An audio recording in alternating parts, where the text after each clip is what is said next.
Welcome to In Biz Together, the podcast for business owners and entrepreneurs across all industries. I'm Michelle Lestis, business owner, coach and author of In Business with Yourself. It's great to have you listening in.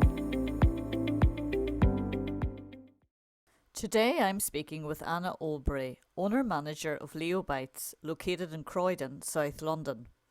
Anna produces award-winning freeze-dried 100% fruit crisps that can be found on the shelves of Ocado and Weight Watchers. Anna grew up in Poland with an extremely hard-working family, and so she acquired a strong work ethic.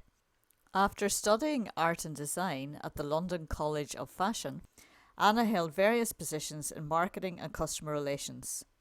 As you know from my book and much of my work, the lifer is someone who has the sole aim in life of running their own business. As the lifer, the owner has usually had this ambition from a very young age and is driven to own and operate a business. Anna, you're very welcome to the podcast today.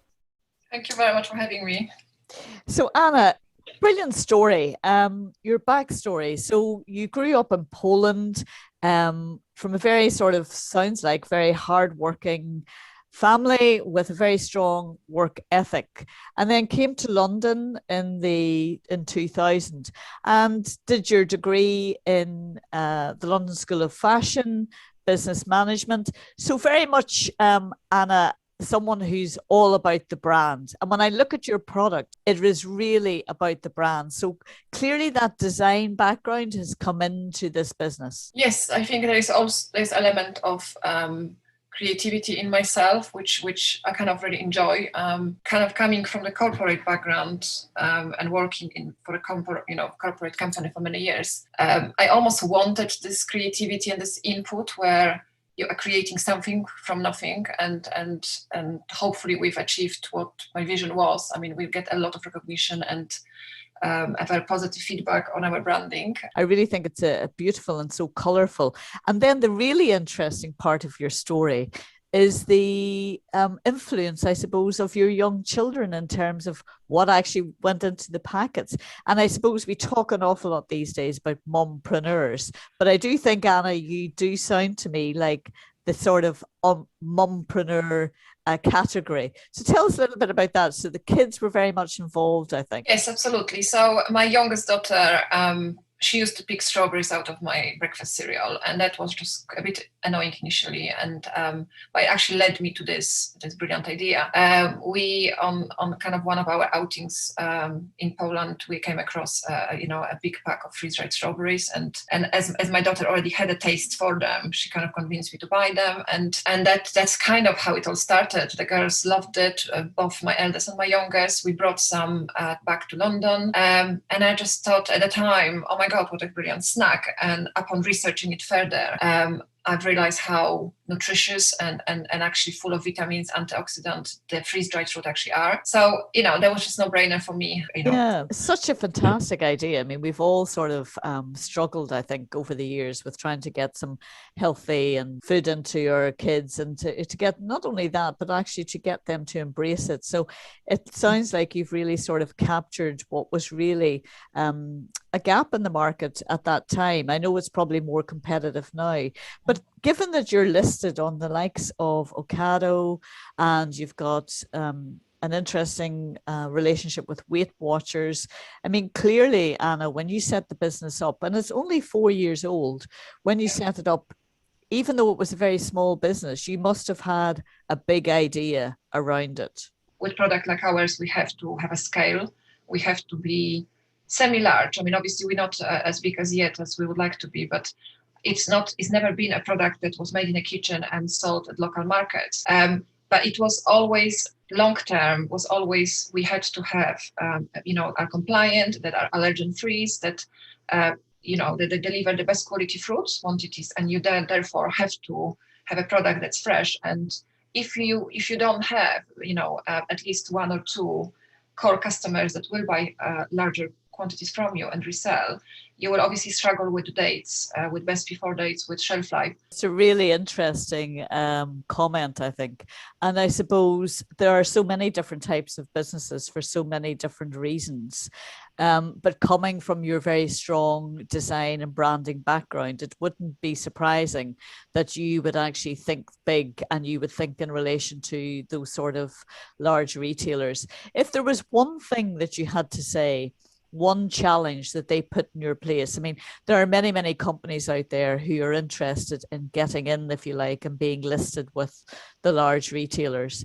But if there was one thing you had to say about a challenge that they presented to you that you had to overcome, is there anything, one thing in particular that you would say was the biggest thing that you had to think about or do in the business in order to get them to engage with you? I think it's a communication. I think it's a extremely busy people.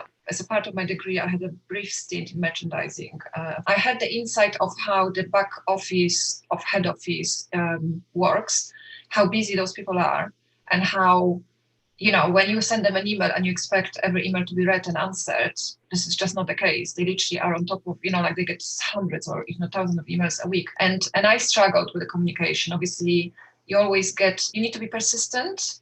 And I think you need to be fair. So I think, if you keep calling the buyer, keep emailing the buyer every day, they just might get fed up. I mean, it's all about relationships. I think that's a really interesting perspective on it. And so it's that balance, isn't it, between understanding, when you're trying to get listed and you know that you're coming from far out on the field, so to speak, and you're a small business and you're really fighting to get in there and be noticed and get seen. And it's that balance between that persistence, but also, as you say, understanding that the buyers are human and they're overworked and they get probably hundreds of emails a day, let alone in the week. So it's trying to get that perspective, and you've done really well to get it where it is.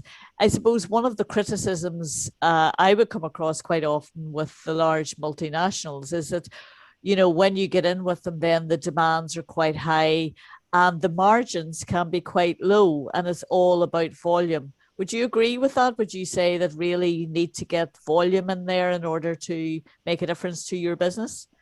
Work out what do you need to make in order to make money, so you're not basically losing money. And what I have learned over the years is that you have to you're always very keen to get listings, so you almost want to get the price as low as possible. But at the end of the day, you're going to have to spend money on promotions, and promotions is a big part of growth. If you don't grow in a retail setting, whether it's online or in a physical store, obviously you're not going to survive, because there will be other brands that will come and they will do better than yourself. So you just have to constantly look at growth, advertising and promotion. And it's that differentiation as well, isn't it? It's that making sure that your product does actually stand out on the shelf in terms of not just the brand, but the quality of what's in the bag in your case. And it's making sure that differentiation always stays there.